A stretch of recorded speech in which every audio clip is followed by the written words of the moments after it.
సమోసాల business కూడా చేసినట్టున్నారు వీళ్ళు. ప్రతి థియేటర్లో సమోసాలు కూడా వీళ్ళయ్యే కొనాలని. అది కూడా ఓ రకంగా దౌర్జన్యమే. నువ్వు ఒక హోటల్ నడుపుకో, ఓ షాపింగ్ మాల్ నడుపుకో, ఓ షాపు నడుపుకో, ఒకటి అద్దెకి ఇచ్చుకో. ఇవన్నీ ఏంటంటే 7% ఇంట్రెస్ట్ బ్యాచీలు. అంటే మనం బ్యాంకులో డబ్బులు డిపాజిట్ చేస్తే 2 రకాలు. సేవింగ్స్లో అయితే 4% వస్తుంది. అదే ఫిక్స్డ్ డిపాజిట్ చేస్తే 7% వస్తుంది. ఇది బ్యాంకింగ్ సిస్టమ్. ఆ వ్యాపారాల్లో అంతే వస్తుంది.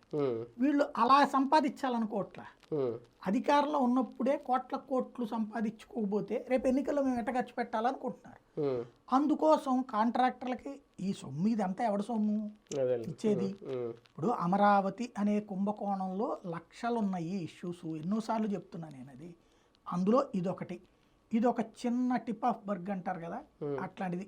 చిన్ని కుంభకోణం. ఎట్టంటే కుప్పలు వచ్చినాయి అక్కడ కుంభకోణం. కానీ అంటే ఒకటి రాజకీయంగా తెలుగుదేశం పార్టీకి ఆర్థిక